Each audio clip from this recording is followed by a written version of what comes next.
मोदी जी, तुम्हारी दुकान ठीक ठाक से चल रही है ना?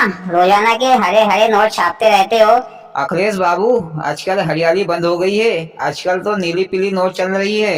हरे नोट बंद हो गए हैं। हाँ हाँ, ये तो पहले की बात बोल गया मैं। चलो ठीक है, नीले पीले ही सही, पर छपाई तो चल रही है ना? अखिलेश भैया, मैंने और मोदी जी ने पार्टनरशिप में दुकान खोली थी। पूरी की पूरी दुकान खाली हो गई है। बस आप तो बैठे बैठे गप्पे मारते रहते हैं। मोदी जी, फोकट में गप्पे क्यों मारते हो? कोई मजेदार किस्सा सुना दो तो मैं तुमको 5 रुपए दूंगा। मोदी जी, मैं भी 5 रुपए दूंगा। मोदी जी, हम इनसे क्या कम पड़ते हैं क्या? मैं तुमको 10 रुपए दूंगा। शुरू करो मोदी जी, कोई किस्सा कहानी। हाँ तो भैया होन, आज मैं आपको एक गरीबी की कहानी सुनाऊंगा। गरीबी पाप का मूल होती है, ऐसा सियाने बुरे लोग होन कहते हैं।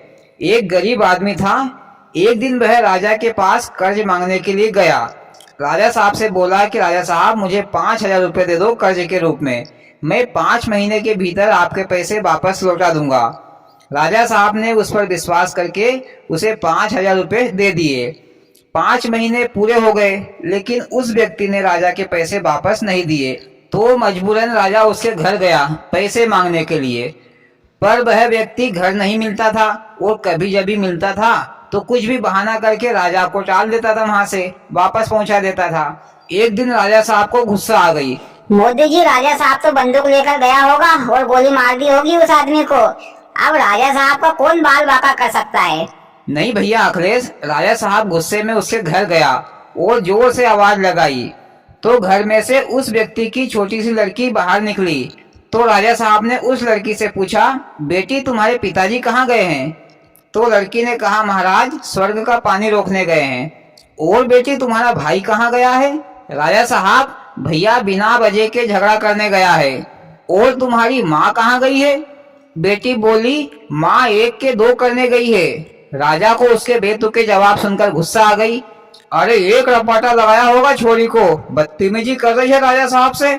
लालू जी, तुम क्या गुंडागर्दी के खानदान से हो क्या, जो हमेशा मारने झोंकने की ही बात करते रहते हो? अरे प्यार से पूछा होगा। मोदी जी, आगे बताओ, आगे क्या हुआ, जल्दी बताओ।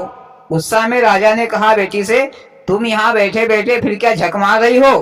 तो बेटी ने मुस्कुराकर जवाब दिया, राजन मैं बैठे बैठे यहाँ पर संसार देख रही हूँ। राजा साहब समझ गया कि इस छोरी ने तो मेरे को ही उलझा दिया। फिर राजा ने सोचा कि अब इससे प्यार से पूछा जाए कि इन जवाबों का मतलब क्या होता है। राजा ने कहा कि बेटी, इन जवाबों का मतलब क्या है? तो लड़की ने कहा, राजन मैं आपको इन जवाबों को अच्छे से एक्सप्लेन कर दूंगी, पर मेरी एक शर्त है कि आपको मेरे पिताजी का कर्ज माफ करना होगा। तो राजा ने कहा, ठीक है, मैं तुम्हारे पिताजी का कर्ज माफ कर दूंगा, आप बताओ। तो लड़की ने कहा कि राजा साहब आप कल आना, मैं आपको कल अच्छे से एक्सप्लेन कर दूंगी। तो राजा साहब वहां से अपने घर वापस चला गया। दूसरे दिन राजा साहब फिर वापस आया। तो राजा साहब ने देखा कि उसके घर के सभी लोग उसके घर ही एक साथ बैठे हैं। राजा ने पूछा लड़की से कि बेटी आप बताओ, उन जवाबों का मतलब क्या है? लड़की ने कहा, राजन आपको अपना वादा याद है ना? तो राजा साहब ने कहा कि हाँ मुझे याद है, मैं तुम्हारे पिताजी का कर्ज माफ कर दूंगा। अब बताओ कि जवाबों का मतलब क्या है? लड़की ने अपने सभी घर वालों को इसलिए रोक कर रखा था कि ताकि उनको यकीन हो जाए कि राजा साहब ने उनका कर्ज माफ कर दिया है, नहीं तो उसकी बात पर कोई भी यकीन नहीं करता। लड़की ने फिर राजा साहब से कहा कि मैंने आपसे कहा था कि पिताजी स्वर्ग का पानी बंद करने गए हैं, इसका मतलब है बरसात के पानी से। हमारे घर की छत टूटी फूटी थी, तो पिताजी छत को ठीक कर रहे थे। पानी आसमान से आता है और हम सभी तो आसमान को ही स्वर्ग मानते हैं, इसलिए मैंने कहा था कि पिताजी स्वर्ग का पानी रोकने गए थे। वाह मोदी जी, छोरी तो बड़ी होशियार लगती है। हाँ होशियार तो है, तभी तो जवाबों का जवाब दे रही है। आगे सुनो। आगे मैंने आपसे कहा था कि भाई बिना वजह के झगड़ा करने गया है, इसका मतलब है कि भाई बोर तोड़ने गया था। बोर की झाड़ी में से बोर तोड़ेगा तो कांटे उसको चुभेंगे और दर्द करेंगे। तो भाई तो बोर तोड़ने गया था, पर कांटों ने उसे चोट पहुंचाई।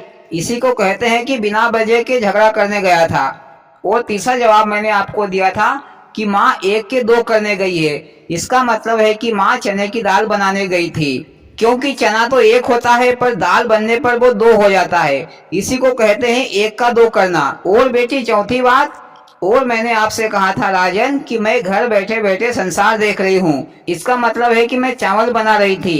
हंडी में चावल छू रहे थे तो मैं चावल को देख रही थी कि चावल पके हैं या नहीं पके हैं। पक जाते तो हम सभी लोग खाते और संसार देखते।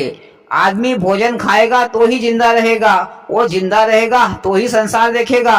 तो भैया लड़की ने इस प्रकार उन सभी जवाबों को अच्छे से राजा साहब को समझाया।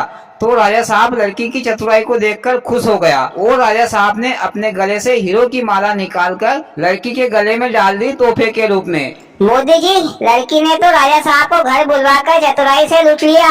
पर मोदी जी, बड़ी दिलचस्प कहानी थी, मस्त लगी। 5 की जगह पर 10 रुपए ले लो। और भाइयों, आपको कैसी लगी मोदी जी की कहानी? अच्छी लगी हो तो प्लीज वीडियो को लाइक और चैनल को सब्सक्राइब करें। भोलेनाथ सबके साथ।